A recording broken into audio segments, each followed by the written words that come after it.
Hey guys, a lot of people have been wanting me to talk about the weakest quest bosses in RuneScape and some of the lore behind them, so that's what this video is all about. I hope you guys enjoy. Number 10, the Tree Spirit from the Lost City quest. Its combat level is 101 and its hit points level 85 and its max hit is 10. It sits down in the dungeon of Entrana, guarding the Draymond Tree.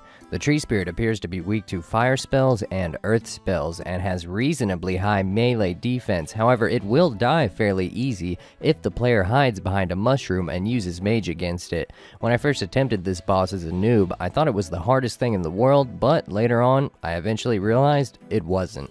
Number 9, Elvarg from the Dragon Slayer quest, a boss all of us have slain at one point or another. She has 83 combat, 80 hit points, and her max hit with melee is 8 and 15 with magic.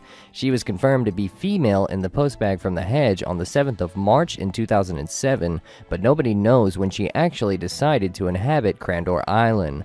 It wasn't until the 5th age that an adventurer stumbled onto her, awaking her, and was eventually slain by her. In a rage, she was rumored to have destroyed most of Crandor, which at that time had a well-established colony and shipping routes all over the world.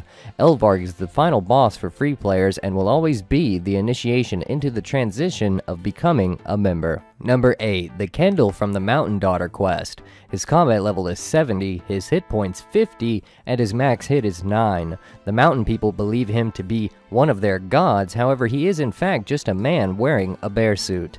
You, the player, discover Kendall's secret after stating that he looks like a man in a bear suit. The Kendall then unwittingly exclaims, "How did you know?" He only uses melee and has very little HP, so he's very easy to fight, and he's most known for his bear mask that he drops after you kill him. Number 7, Sigmund. He appears in the Lost Tribe quest, the Death to the Dorgashun quest, and Another Slice of Ham. He's a high-ranking member of the Humans Against Monsters clan and formerly an advisor to Duke Horacio, the Duke of Lumbridge. During the Lost Tribe quest, you get him fired, and during the Death to the Dorgashun quest, you fight him. During that quest, he has a combat level of 50, but you encounter him again during Another Slice of Ham quest, only to see that he had been getting stronger and wasn't truly defeated, and now has a combat level of 64. Though he is one of the weakest quest bosses, he is very much so one of the most annoying and reoccurring. Number 6, King Rolled from the What Lies Below quest. During that quest, he falls under a mind control spell cast by Surok Magus and is forced to fight against you. He's level 47 and only defeated if the player summons Zaf when his hit points is at 0. The same day the quest was released, King Rold's graphics were revamped. Here's what he looked like in the past, and this is what he looks like now. It looks like he's gained a little bit of weight in the after picture. Though he is the ruler of Misthalin, he is mostly influenced by his spoiled wife and usually does everything that she says. Number 5, Tolna from the Soul's Bane quest. Tolna started off as a young boy who ran away from his parents' home in Varrock, but he stumbled onto a rift and ventured too far in. The dungeon's power morphed him into a three-headed beast who is killed in the final part of the quest, and after being defeated, he returns to his original form, being a human. Though he was a young boy when he first disappeared, he's now a much older man.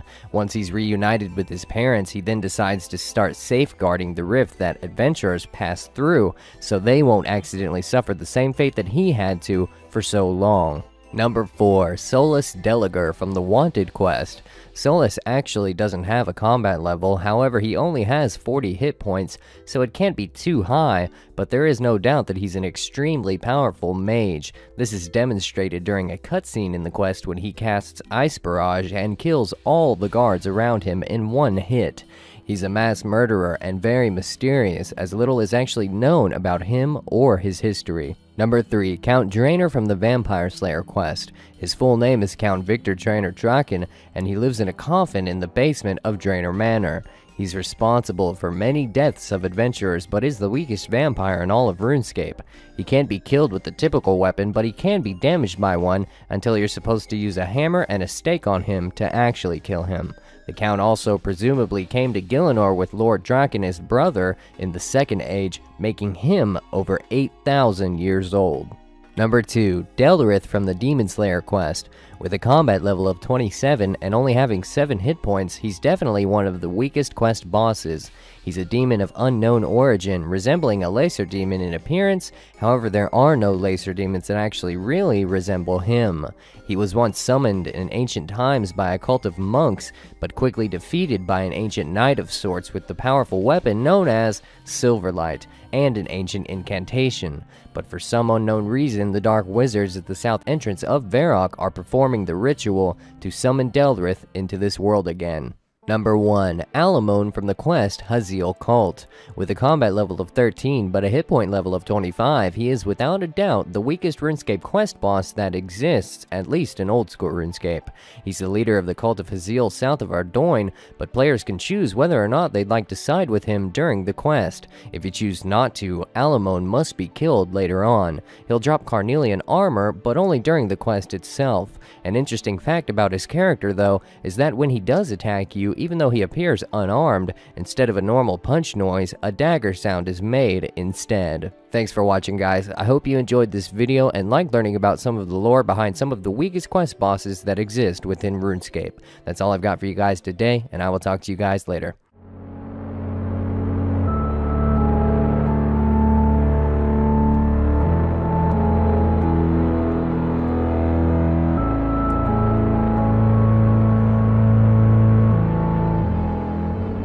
Waiting for me to talk about the RuneScape lore for a very long time, and today it's finally going to happen.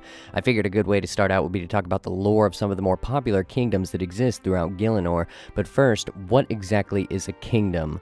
A kingdom is a unseen form of government in many regions of Gielinor, where a king or queen or similar titles such as Pharaoh rules the region. The regions are generally inhabited and ruled by one of several races of RuneScape. Keeping that bit of information in mind, I hope you guys enjoy the video. Number 5. The Dwarven Realm Kingdom. Covering the entire Third Age, the Gielinorian God Wars have long since forced the dwarves to live underground due to the catastrophic amounts of damage that were dealt on the surface many years ago. Since the God Wars have passed, the dwarves have intelligently assembled mines, cities, camps, and complicated tunnel systems. All of these areas across the underground of Gielinor are considered to be a part of the Dwarven Realm, because of the extensive damage and destruction during the 4th and... Hey guys, throughout the history of RuneScape, there have been a lot of random events that Jagex has created